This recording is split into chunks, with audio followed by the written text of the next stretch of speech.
네, 여러분 안녕하세요. 문선생입니다. LTV가 완화가 된다고 하죠. 이 주택담보대출 비율이 상당히 완화될 걸로 보이는데, 이제 오늘은 좀 어떤 제가 강의를 한다 이런 컨셉은 아니고 같이 고민을 좀 해보자 이런 생각으로 영상을 좀 준비해 봤습니다.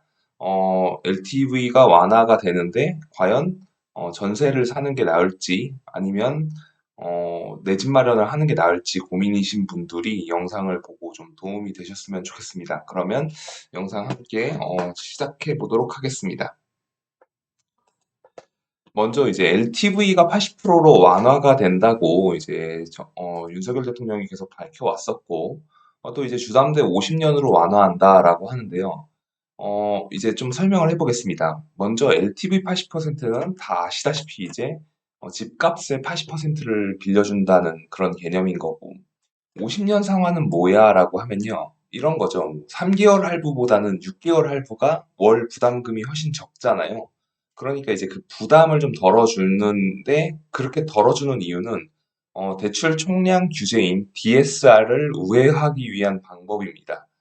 한 달에 갚아야 할 대출금이 줄어들어야지 이제 더 많은 돈을 빌려줄 수 있기 때문에 정부에서는 그동안 뭐 30년 대출이다, 40년 대출이다 되어 있던 걸 50년으로 늘려주는 방안들. 그런 것들을 고려해서 이제 청년들한테 좀 더 많은 대출을 해주겠다. 뭐 이런 정책인 거죠.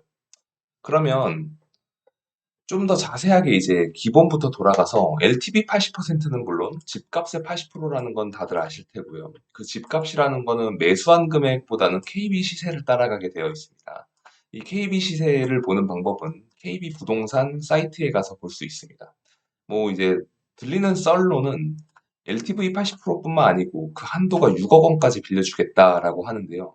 즉 7억 5천만 원짜리 아파트를 사게 되면은 그거의 80%가 6억이기 때문에 결국에는 7억 5천짜리 아파트를 사는 경우가 최대치로 빌릴 수 있는 거고, 물론 뭐 9억짜리 아파트를 사신다고 해도 그거의 80%인 7억 2천이 아니고 최대 6억까지만 빌려주겠다 뭐 이런 거죠. 그리고 아까 말씀드린 것처럼 50년 상환은 DSR 규제를 우회하는 거고요. 잠깐 보시면 KB 시세 보는 법을 좀 제가 넣어놨는데요. 이거 이제 마레프, 마포, 레미안 푸르지오 24평형인데 벌써 이제 매매 호가가 16억 5천만 원이라고 나와 있고, 이렇게 보시면 시세, 여기서 KB 시세로 해서 16억 2천만 원이라고 나와 있는데 매주 금요일 아침에 업데이트 합니다. 그래서 16억 2천만 원이라고 나와 있으면 사실은 이건 벌써 15억이 넘었기 때문에 대출이 0%인데요. 어쨌든 이 여러분이 매수하는 주택 가격이 아니고 이 KB 시세를 기준으로 대출을 해준다라는 거를 꼭 염두에 두시고 자금 계획을 짜시기 바랍니다. 그럼 이제 LTV 완화가 시장을 어떻게 바꿀까? 내 집 마련해야 돼? 아니면은 전세나 반전세를 사는 게 맞아라고 고민을 해볼 텐데, LTV가 지금까지 부동산 시장을 어떻게 바꿨는지를 좀 얘기해 보고 싶어요. 이제 박근혜 정부 때는 LTV가 70%에 육박할 정도로 굉장히 높은 편이었는데, 이 시기를 지나서 주택 가격이 오르니까 문재인 대통령 시기에는 40%로 굉장히 억제를 하게 됩니다. 그러니까 이제 실수요자들도 집을 사고 싶은데 대출을 안 해줘서 굉장히 힘든 그런 시간을 보냈었고, 그런 원성이 자자하니까 이제 새 정부인 윤석열 대통령은 80%로 완화해주겠다라는 공약을 밝히고 있는 거죠. 그리고 그렇게 실행을 하고 있는 거고요. 이 LTV 40이 어떤 풍조를 만들어냈었냐면요. 바로 이제 영끌족이라는 걸 만들었습니다. 이 영끌족이라는 게 지금은 이제 뭐 대출을 많이 한 사람을 영끌족이라고 하는 그런 일반적인 표현이 되었는데요. 원래는 영끌족의 어원 자체가 주택담보대출을 70% 해주던 거를 갑자기 40으로 낮추니까 이 사람들이 주택을 사셔야 되는 분들이 어떻게 했냐면 신용대출과 마이너스 통장을 개설해가지고 이 주담대하고 합쳐가지고 집을 샀거든요. 그러면서 아 정말 영혼까지 끌어모았다라는 말을 하면서부터 이 영끌족이 생긴 거고, 결국에 LTV 40%라는 제도가 이 단어를 만들어내게 된 겁니다. 과거에 이제 LTV 70%일 때는요, 70%를 빌려서 집을 사신 분들을 뭐 영끌족이라고 하지는 않았어요. 왜냐면 그 당시에 2%의 저금리로 빌려주는 경우들이 많았고, 또 그마저도 5년 고정금리였기 때문에 굉장히 안정되어 있었고 집값 자체가 많이 높지 않았어서 그렇게 부담이 되는 수준은 아니었거든요. 소득 대비해서. 그런데 갑자기 70% 빌려주던 거를 40%로 낮추니까 이 부족한 30%만큼을 신용대출과 마이너스 통장으로 아슬아슬하게 빌려오고 그러면서부터 나온 표현이 영끌족이었다라고 생각하면 될 것 같습니다. 그럼 영끌이 가능했던 이유는 뭐냐면요. 지난 정부에서 인터넷 뱅킹들 이제 활성화한다고 해서 뭐 카뱅, 그리고 K뱅크, 뭐 요즘은 토스도 있죠. 그리고 기존의 뭐 신한은행이나 국민은행 이런 기존의 오프라인 은행들도 모바일 뱅킹 사업을 강화해가지고 뭐 10분 만에 대출해주고 이런 것들이 굉장히 많았죠. 옛날에는 뭐 대부업체 광고에서나 가능했던 것들을 1주택, 아니, 그러니까 이 1금융권, 시중은행에서 해주니까 사람들이 굉장히 접근성이 좋아졌었고, 또 그 무렵에 막 금리가 굉장히 저렴해서 뭐 1%대 신용금리도 있었기 때문에 많이 빌렸던 거죠. 그럼 영끌 왜 했냐? 가격이 오르니까 한 겁니다. 지금 나오는 이 잘 안 보이는 엑셀 표시는 디테일하게 보진 않아도 이 색깔만 보시면 압니다. 이게 2021년도에 서울 아파트 가격의 매매 동향인데요. 붉을수록 이제 가격이 전주 대비 올랐다라는 건데, 정말 이렇게 무슨 낙엽 색깔 마냥 굉장히 붉은 모습을 볼 수 있었죠. 가격이 올라가니까 영영 내가 집을 살 수 없겠다라는 생각에 쫓아가지고 매수를 하면서 연끌을 하게 된 거죠. 그럼 이제 주택 가격이 왜 올랐느냐? 공급이 부족했고, 또 이제 금리가 쌌기 때문입니다. 그러면 이제 지금하고 비교를 좀 해봐야 되겠죠. 그럼 지금 사람들이 그러면 결국에 이 조정장은 지나갈 거고 지금이라도 연끌하고 주축해야지 나중에 뭐 그때 승자가 되는 건가요? 라는 분들이 계신데 상황이 어떻게 달라졌는지를 이제 냉정하게 좀 볼 필요가 있다고 생각이 듭니다. 2021년에 이제 지금하고 뭐가 같았고 달라진 점은 무엇인지 좀 비교해 봅시다. 같은 점, 첫 번째, 공급 부족. 지금 이렇게 보이는 건 아파트 실거래가 앱에서 가져온 데이터인데요. 서울의 적정 가구 공급 수요는 이제 4만 7천입니다. 근데 한 해에 공급되는 수량이 이제 주택 신축 아파트가 2만 세대 초반까지 급감하게 됩니다. 이마저도 이제 둔촌 주공 이런 대단지 1만 5천 가구 정도 들어올 단지가 여기 숫자에 포함되어 있는데 만약에 둔촌주공이 지연될수록 이 수량은 줄어들 수밖에 없죠. 그러면 공급 부족은 지속된다는 것은 팩트입니다. 그럼 변동된 사항은 뭐냐? 저금리가 끝났습니다. 20년 동안 제로금리라고 해서 거의 뭐 주택담보대출이 2%대에 불과할 정도로 낮았는데 지금은 정책금리가 5%까지 올라갔거든요. 그럼 벌써 2.5배가 올랐기 때문에 집을 사기 굉장히 어려워진 시점은 맞습니다. 그러면 첫 번째, 공급 부족은 그대로이고, 두 번째로 저금리 시대는 바뀌었다. 이제 끝났다. 이게 달라진 점이겠죠. 공급 부족이 지속되면요, 주거 비용은 상승합니다. 그게 매매이든 뭐 전세이든 월세이든 임대료를 포함해서 주거 비용은 올라가게 되어 있어요. 근데 저금리가 끝나면 매매는 주저하게 되고 주저하게 되니까 가격이 지지부진하게 됩니다. 살려는 사람이 적어지니까 가격을 쉽게 올리기가 어려워지는 거죠. 그럼 이제 전망으로는 다들 아시다시피 정체되는 매매 가격 속에서 올라가는 주거비. 근데 이제 이게 주식이면요. 회복될 때까지 하지 마세요라고 할 수가 있어요. 근데 이 아파트라는 거는 내가 살아야 하는데 전세로 살든 월세로 살든 매매로 매수해서 살든 어쨌든 거주를 해야 되는데 누구나 주거 비용을 지불해야 되거든요. 그러면 이제 보면은 2013년하고 16년도에도 전세난은 있었습니다.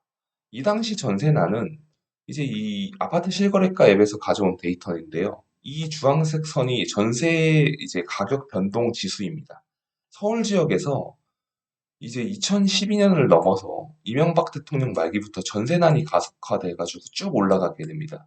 반면 매매가는 정체된 채로 계속 못 오르게 되죠. 그러다가 이제 매매가가 이거를 역전해가지고 치고 올라가는 시기가 이제 2020년 들어가지고 그렇게 됐는데요. 이 상승 곡선을 말을 하는 겁니다. 그럼 과거에 왜 전세난이 일어났냐를 보시면요. 첫 번째로 사람들이 집값이 안 오르니까 집을 안 사요. 그러니까 임대만 찾습니다. 그러니까 다들 너도 나도 임대만 찾는데 사람들은 집을 안 사려고 하니까 집을 안 사면 결국에는 투자자들이 줄어든다는 거고 투자자가 줄어들면 전세나 월세 공급도 줄어든다는 거거든요. 또한 이제 재개발하고 재건축 사업, 이 정비 사업을 촉진했단 말이죠. 박근혜 정부 때. 그러면 사람들이 그 많은 아파트와 뭐 다가구 빌라에 살던 분들이 자기 집을 내어놓고 그 땅에 새로운 아파트를 지을 동안 이주를 해야 하는 이주 수요가 발생했다는 거죠. 그러니까 또 수요가 폭증하게 되니까 전세 가격이 오를 수밖에 없었다. 그런 상황입니다. 그럼 지금은 2022년에는 어떤 전세난이 펼쳐지냐면 어쨌든 간에 공급은 아까 말씀드린 대로 굉장히 말라붙었고 매매는 활성화가 되지 않으니까 매매가 활성화되지 않으면 임대 공급도 줄어든다는 말이기 때문에 높은 전세금을 이제 전세 대출을 통해 가지고 내거나 반전세, 그러니까 월세 쪽으로 버티거나 이런 현상으로 변화할 거라고 생각이 듭니다. 그럼 주거 비용은 증가하는데 도대체 언제까지 증가하느냐라고 한다면 제 생각에는 공급이 원활하게 풀리는 시점, 정말 기약이 없는 거죠. 이게 정말 큰일 난 겁니다. 신축 공급이 원활하지가 않으니까 사람들은 어, 오래된 집을 비싸게 거주해야 되는 상황이 된 거예요. 옛날에는 신축이 들어와서 신축 아파트가 상대적으로 낮은 전세가를 형성하게 되면 구축들은 더 낮은 전세가를 형성할 수밖에 없었는데 지금은 신축이 안 들어오니까 구축도 가격을 올려받을 수 있는 상황이 된다. 그러면 이제 뭐 유동성을 줄이고 전세 대출 안 해주고 금리 올리면 전세 가격도 잡히는 거 아니냐라고 할 수 있는데요. 결국에는 전세 대출이 어려워지면 그만큼 월세 쪽, 즉 반전세로 그 집주인에게 지불해야 하는 금액이 올라가기 때문에 어쨌거나 주거 비용, 이 주거 부담은 올라갈 수밖에 없다. 언제까지? 공급이 새롭게 이루어질 때까지. 그렇게 되는 겁니다. 그럼 이제 각 개인이 선택할 시간이 된 거예요. 과연 이제 비용을 좀 지불하면서 전세나 반전세로 살 것인지 아니면 뭐 인플레이션이니 뭐 자재가 오른다 하는데 물가 상승률만큼 해지하는 개념으로 내 집 마련을 할 것인가 이거를 선택해야 하는 시점이 된 겁니다. 이거 지금 서울 기준으로 말씀드리는 겁니다. 이제 비조정 지역이라고 해서 지난 정부에서 규제를 안 하는 지역으로 투자 자금이 몰려서 가격이 올라갔던 그곳들을 말하는 게 아니고요. 서울 지역을 이야기하는 겁니다. 그럼 결국에 서울과 수도권 지역이죠. 2년, 4년 동안 전세 대출 이자를 내거나 혹은 월세를 지출하며 버틸 것인가 또는 4년 후에 인플레이션만큼 올라가 있는 내 집을 바라보면서 주택을 매수할 것인가, 아파트를 매수할 것인가, 이거를 선택할 시점이 된 거죠. 생각해 볼 점들을 먼저 말씀드리겠습니다. 지금은 절대로 영끌할 시점이 아닙니다. 왜냐하면요, 20년 동안 20년? 거의 15년 정도 펼쳐져 왔던 저금리 시대가 막을 내렸고요. 전 세계적으로 물가가 오르고 있고, 금리를 올리는 추세이고, 일본을 제외한 대부분의 나라들이 금리를 올리는데, 저 같은 기전문가가 보기에도 연말이나 내년까지는 계속해서 금리가 올라갈 것 같고, 쉽게 내려올 것 같지는 않습니다.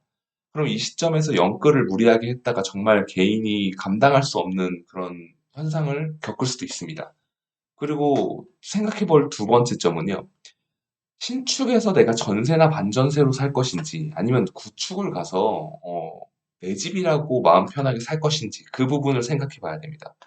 그리고 마지막으로 스태그플레이션.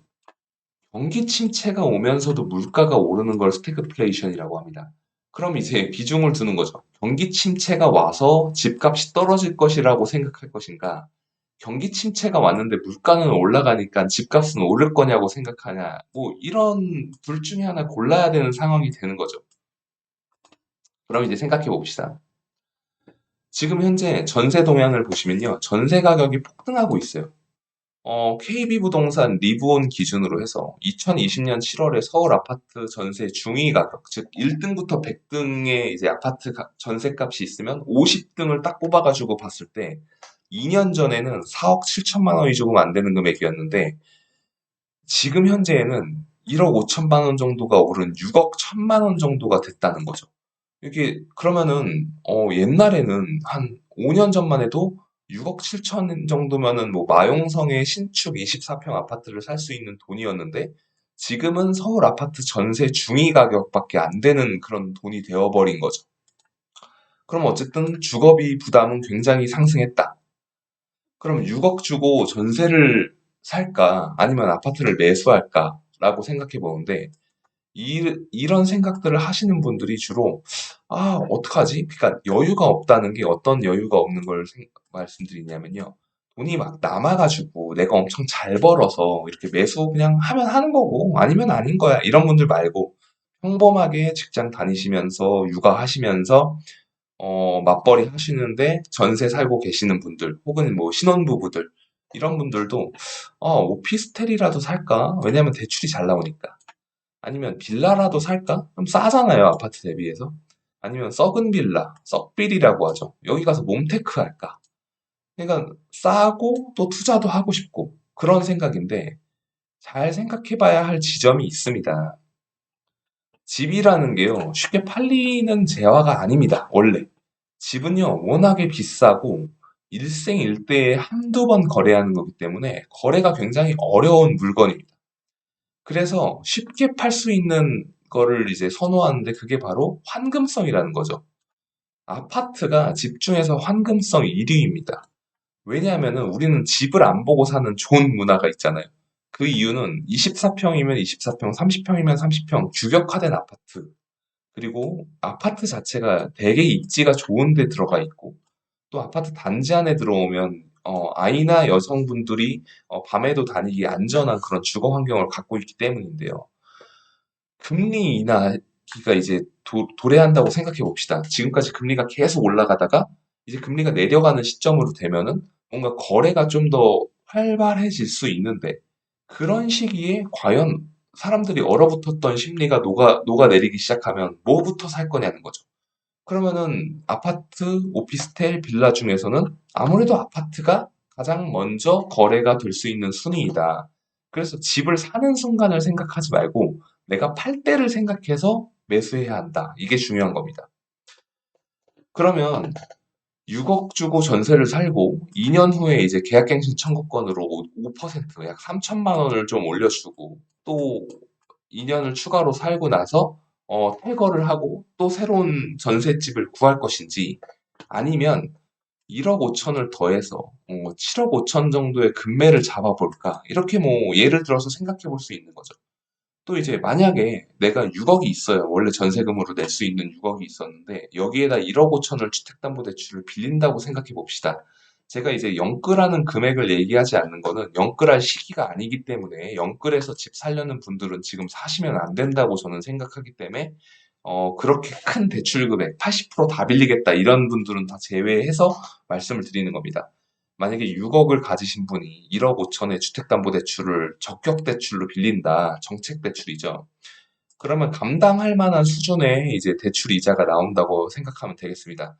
1억 5천의 주택담보대출을 현재 이 적격대출 금리가 5%에서 뭐 저렴한 데는 4.86이 있는데 어쨌든 중간인 뭐 5%대도 아니고 5.48%로 제가 계산을 해봤습니다. 가장 극단적인 경우를 계산했고요. 윤석열 정부가 50년 상환으로 해준다고 했기 때문에 이제 네이버에 넣고 1억 5천만 원을 입력하고 50년 동안 5.48%다라고 돌려보면 월 상환 금액이 73만 원이 나오게 됩니다. 그러면 이제 내가 73만 원만 내게 되면은 어느 정도 이제 그 1억 5천을 빌려서 7억 5천짜리 주택을 매수할 수 있다는 거죠, 아파트를. 그럼 이제 7억 3천 중에는 원금도 갚기 때문에 실질적으로 월에 약 40만 원 정도가 이자로 나가는 거고 30만 원은 내가 저금한다고 생각하면 되기 때문에 실질적으로 제가 월세조로 내는 돈은 40만 원 정도라고 생각하면 됩니다. 그러면 내가 전세로 6억짜리 들어가실 수 있는 분들은 1억 5천만 빌리면 약 40만 원, 그러니까 6억에 40만 원 반전세다라고 생각하면은 7억 5천짜리 아파트를 매수할 수 있는 자금력이 된다라는 거죠. 금리가 비록 많이 올랐지만요. 다시 한번 강조드리지만 지금은 절대로 영끌할 시기가 아닙니다. 금리 인상기가 언제 끝날지 몰라요. 그래서 80% 빌려서 집 사겠다 이런 분들에게는 저는 추천하지 않는 시기입니다.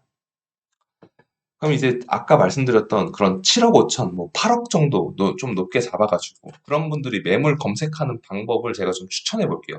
이 네이버에서 카테고리 검색을 할 때 매매로 검색을 두시고요. 8억 이하. 그러고 이제 20평에서 30평 이하를 클릭하면 66제곱에서 132제곱미터 이하로 나오게 됩니다. 그러고 이제 아파트는 25년 이하 아파트로 선택을 하시고요. 500세대 이상으로 저는 꼭 검색해서 봅니다. 그 500세대 이상으로 보는 이유는요.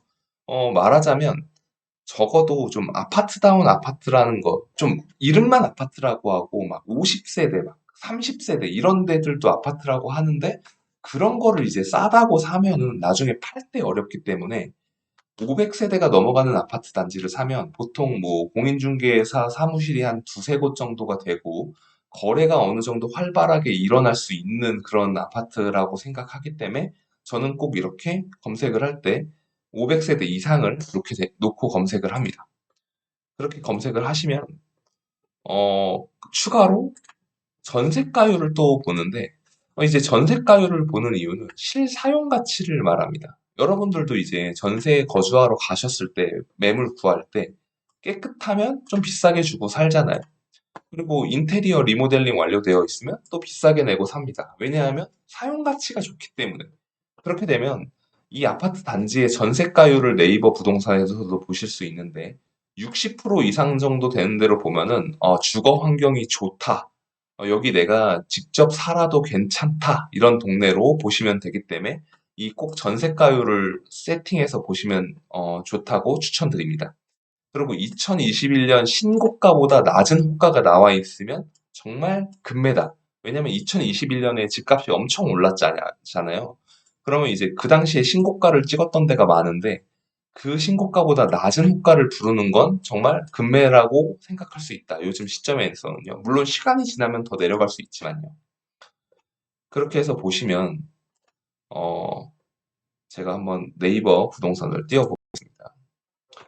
이렇게 나오게 되는데 아까 그 기준으로 세팅한 겁니다. 그럼 서울 지역에서는 뭐 이제 4호선 라인에 한성대 입구 근처나 뭐 이런 데 집들을 보게 되면은 여러 군데 동네들을 좀 보실 수가 있어요. 여기 한진 한신 아파트라고 이제 도남동에 있는데요. 도남 2동에 위치한 아파트인데 뭐 이 동네 아파트도 세대수가 4,500세대에 이를 만큼 굉장히 많은 곳이고요. 가격 순으로 우선 세팅을 해서 보면 24평 아파트가 지금 현재 6억 7천에서 6억 8천으로 나와 있는데, 작년에 7억 천을 돌파했던 아파트, 뭐 6억 9천5백, 6억 8천, 7억 3천에 거래된 적도 있고요. 6억 후반대 거래가 좀 상당했던 부분들인데, 그 정도로 좀 호가를 형성하고 있는 것을 볼 수 있습니다. 그럼 여기도 제 생각에는 검토해 보실 수 있는 옵션에 들어가는 지역인 것 같고요. 또 평지 위주의 서울 도심으로의 접근성이 좋은 답심리 지역에도 이런 아파트 단지들이 나오는데 전세가율이 63%를 기록하고 있는 이 두산 아파트를 한번 보도록 하겠습니다. 그럼 여기도 739세대에 이르는 좀 어느 정도 단지 규모가 있고요. 2000년대에 지어진 아파트 단지입니다. 두산건설에서 지었고요. 24평 기준으로는 7억 6천만 원에서 7억 9천5백만 원을 형성하고 있는데 시세를 보시게 되면은 작년에 아주 집값이 많이 올랐던 시기엔 8억 5천만 원을 찍은 적도 있고 대개 뭐 6억 7천에서 6억 2천 정도 재작년에 이런 가격들을 좀 찍었었던 부분들이 있네요. 이런 부분을 좀 이제 검토해 보면 가격이 싸다 안 싸다를 보실 수 있을 것 같고요. 또 이제 서쪽으로 한번 가보겠습니다. 서쪽으로 오게 되면은 어 이제 경기도 향동인데요. 서울 바로 앞에 있는 동네이긴 한데 여기 행신 너무 많이 왔네요. 향동 지역을 보면 여기 DMC 중흥 클래스 이건 이제 뭐 2020년 완공된 아파트니까 신축입니다. DMC 중흥 S클래스 더 센트럴 이런 부분들은 또 가격 좀 최저가로 보면 24평 아파트가 7억 5천만 원 정도 되는데 막 2년 된 아파트니까 이제 거래가 됐는데 올해 6월에 7억 5천만 원에 거래된 부분들을 볼 수 있어요. 그럼 여기는 한번 제가 전세를 한번 보겠습니다. 전세 가격이 어느 정도인지 보시면요. 지금 현재 24평이 4억 5천만 원에도 나와 있고, 4억 8천만 원에도 나와 있고, 일부 매물은 5억에도 나와 있습니다. 그러면 여기는 신축이니까 전세가율이 굉장히 높고, 반면에 좀 급매로 파시는 분들이 매매가는 낮게 내놓는 그런 부분들도 있는 것 같다. 이렇게 생각하면 될 것 같습니다. 그리고 이제 좀 남쪽 지역으로 가보면, 경기도 안양에 와봤습니다. 여기 메가트리아 아파트라고 이제 레미안에서 지은 아파트인데 2016년 시기고요. 제법 신축으로 아직까지는 그런 아파트인데 24평 기준으로 낮은 가격을 보게 되면은 24평 기준으로 보겠습니다. 7억 7,500에서 호가가 나와 있는 걸 보실 수 있는데 동일한 매물을 보시면 7억 8,500에도 거래가 된 적이 있고 작년에도 7억 6천 그리고 뭐 7억 초반에도 거래된 적이 있습니다. 네, 여기도 전세가가 궁금한데요. 신축이니까 전세가가 좀 높게 형성이 되어 있을 것 같은데 20평대 전세는 안 나와 있고요. 30평대가 20평대 나와 있네요. 5억 2천만 원 정도의 전세 호가가 나와 있는 걸 볼 수 있습니다. 그럼 여기는 이제 매매가와 전세가의 갭이 24평 기준으로 2억 5천만 원 정도 되는 걸 볼 수 있습니다. 이런 식으로 해서 네이버에서 요 기준 조건들을 세팅해서 검토해 보시면 충분히 좋은 좀 기회를 엿볼 수 있지 않을까 이렇게 생각이 듭니다. 다시 돌아와서 절대 이제 지금은 영끌할 시기가 아니라는 걸 다시 한번 말씀을 드리고요. 그럼에도 불구하고 매매 가격은 아직까지는 지지부진하겠지만 주거 비용은 끊임없이 오를 것이다. 그러니까 내가 선택할 시기이다. 주거 비용을 지불하면서 위험한 시기를 다 지날 때까지 가만히 있을지 혹은 주거 비용을 어차피 낼 거면 그냥 지금이라도 4년 정도를 바라보고 한 5천만 원만 올라도 좋다라는 마음으로 접근할지에 대해서 생각해 보는 거죠. 스태그플레이션이라는 거는 아까 말씀드린 것처럼 경기 침체도 오지만 동시에 물가 상승도 나타납니다. 그래서 경기 침체로 가게 되면 주택 가격이 내려갈 수 있지만 물가 상승이 오면 또 올라갈 수도 있습니다. 근데 서울같이 일자리가 많고 1,000만 명이 모여 사는 그런 도시, 그리고 수도권까지 포함하면 2천만 명이 모여 사는 도시이기 때문에 이런 도시에서 어느 정도 수요가 받쳐주는 곳, 그런 곳에서 전세가율이 받쳐주는 곳, 좀 그런 곳을 위주로 급매물을 좀 탐색해 보는 것도 가능한 시기가 아닐까 생각해 보고요. 제가 말씀드리는 조건은 어느 정도 높은 전세금을 부담하실 수 있는 분들이 아주 본인이 갖고 있는 자금 대비해서 적은 금액을 대출할 수 있는 그런 경우들만 말씀을 드리는 겁니다. LTV를 정말 80% 빌려서 집을 매수하는 시기는 절대 아닌 것 같고요. 지금 이제 2%대 금리가 거의 뭐 5%까지 급속하게 올라갔는데 그 2%대 빌렸던 분들에 비해서 5%대 집을 사시는 분들은 2.5배에 가까운 이자를 지불하게 되는 거거든요. 그렇기 때문에 정말 위험한 선택이 될 수 있고 그런 시기에는 함부로 집을 매수하는 거는 추천하지 않습니다. 네. 여러분도 이제 뭐 이 집이라는 것, 아파트라는 거는 누구나 거주하고 있고 내가 매수를 하지 않더라도 전세나 월세를 사셔야 되기 때문에 고민이 굉장히 많으실 텐데요. 이런 시기에 청약 같은 것도 놓치지 마시고 준비하시고 그러면서도 내가 지금 접근할 수 있는 매물들은 어떤 건지 끊임없이 검색하면서 관심의 끈을 놓지 않는 것. 그래야 다음 상승장에서 다시 한번 소외되지 않는 그런 트랙을 밟을 수 있다라는 것을 말씀드리고 싶습니다. LTV 80% 완화로 고민이 많으실 텐데 오늘 이 영상이 도움 되셨으면 좋겠고요. 영상 도움 되셨다면 좋아요와 구독하기 부탁드리겠습니다. 오늘도 시청해 주셔서 감사합니다.